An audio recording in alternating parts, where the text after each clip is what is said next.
Welcome to Facts TV News, where everything is true. Robberies, killings of Westmoreland cabbie, disc jockey connected, says cop. The Westmoreland police on Thursday said the robberies and shooting deaths of the disc jockey and taxi operator in the parish on Wednesday are connected. The police source said the gunmen killed the taxi operator, Romy Taylor, in Burn Savannah and robbed him of the grey 2011 Toyota Vaxi motor car. The gunmen then proceeded to use the same stolen Voxy motor vehicle to carry out a robbery and subsequent murder of disc jockey Dave DJ Mary Barnes in Little London. The police described the incidents as robberies gone bad. Meanwhile, Barnes' mother said her son called shortly after the incident. "I don't know what happened. His father was here and got the call, and he said, 'Daddy, me get shot, Daddy,' and we asked where you are. After that, we rushed to Savlamar," the distraught mother recalled. She said upon reaching the hospital, the doctors pronounced her son dead. "He's a humble person. Persons love him all over. I'm wondering what he did. Maybe he was at the wrong place at the wrong time," she reasoned. Reports are that Barnes was outside the Hypnosis nightclub in his car at 7:30 p.m. when men pulled up in a vehicle, robbed the patrons, and then fired shots at the club. He was later found suffering from gunshot wounds. He was taken to hospital where he died while undergoing treatment. 2 killed in separate St. James shooting despite SOE. Despite the imposition of a state of public emergency in St. James, armed thugs continue to carry out deadly attacks in the parish. 2 men were shot dead in separate attacks on Wednesday. They have been identified as 28-year-old Quizzy Foster, a mechanic of Post Office Hill in Cambridge, and 26-year-old Romaine Wright, a call center representative of Glendevon. About 1:50 p.m., residents of Rosemont in Cambridge heard explosions and called the police. Mr. Foster's brother was later found with multiple bullet wounds. Investigators reported that Mr. Foster was being investigated for the shooting of a man in the community and that his killing could have been an act of reprisal. In the second incident about 7:30 p.m., JDF soldiers were manning a checkpoint in Hollywood Norwood when they were informed that men were seen in the Glendevon area with rifles. The soldiers went into the area where they saw a man lying on his back along the roadway in a pool of blood with what appeared to be multiple gunshot wounds. The police were summoned and Mr. Wright was taken to hospital where he was pronounced dead. More than a dozen spent shells were found at the scene. The authorities recently announced that the reimposition of a SOE in St. James due to the surge in murders and shooting. The parish has recorded more than 160 murders since January, the highest in the country. Businessmen freed of drugs money laundering charges. The long-running trial for 4 businessmen who were accused of being major players in an international multi-million-dollar drug smuggling and money laundering scheme ended yesterday when the men were freed of the charges. They are Montego Bay residents Louis Simmet, Robert Dunbar, Delroy Gale, and Melford Daly. Presiding Judge Wang Small upheld the submission from the defense lawyers Hugh Wildman, King's Counsel Tom Tavares Finson, Otwet Senior Simpson, and Martin Thomas that the prosecution did not prove its case against the men. The trial began in the St. James Parish Court in 2019. The men were arrested and charged in 2013. One of the witnesses from the prosecution was a man who was serving a 27-year prison sentence in the United States for drug offenses. He testified by video link from prison that he and the 4 accused were involved in drug trafficking. The defense argued that what took place in the trial in the U.S. was irrelevant in the Jamaican law. The charges against the men were alleged to have taken place between 1999 and 2005. Wellman submitted that the conviction of the prosecution's witness, Dean Drummond, who was convicted in the U.S., was in law inadmissible to establish the guilt of any of the accused persons in Jamaica.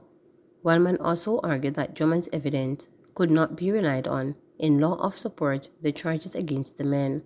The judge in freeing the men said she agreed with the submissions made by Wellman. Attorneys at law Anthony Armstrong and Duke Foote appeared while Wellman in the case. Fire station building renamed to honor late firefighter.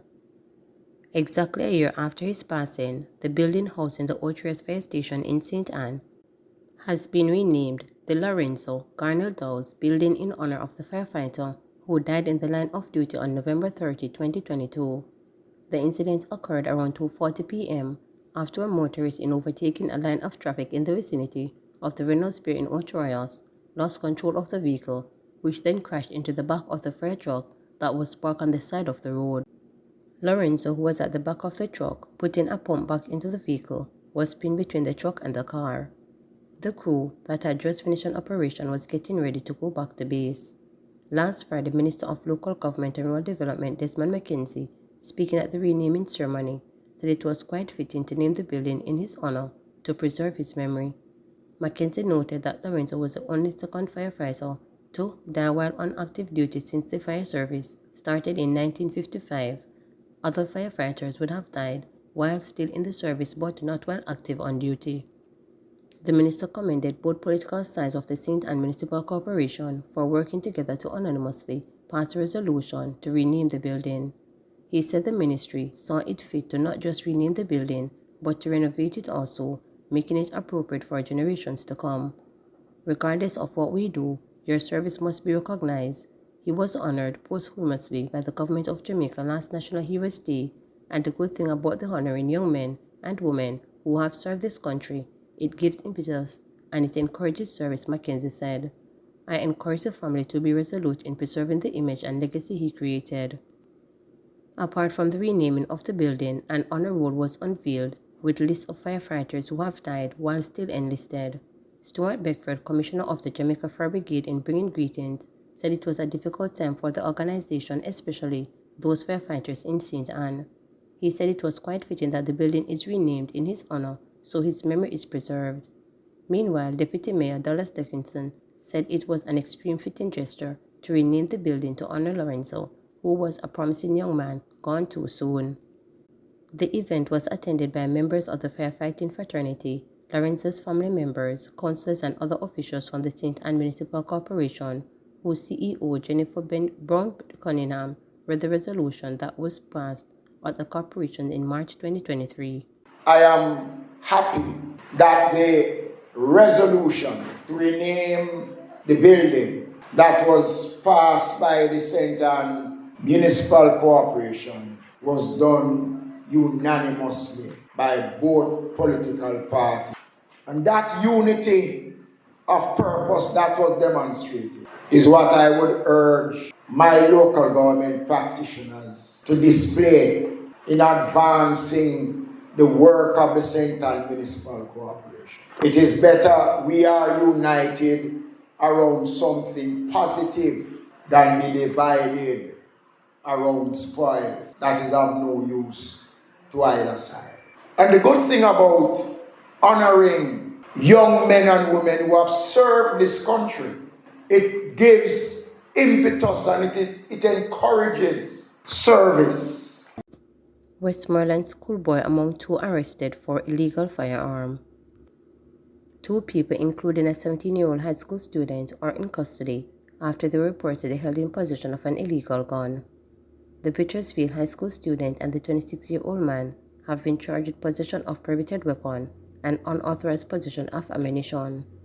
About 5 p.m. on Wednesday, a police team conducted an operation at the premises along Darling Street, Savannah, Lamar. It's reported that members of the police military team carried out a joint operation targeting a fugitive who goes by the name Ricardo Clacken, otherwise called Ricky. During a search of the premises, one Taurus .357 Magnum revolver was found wrapped in a shirt in the wall of an abandoned house. The 17-year-old and the man who were at the premises were arrested and later charged. Please remember to subscribe, like, share, and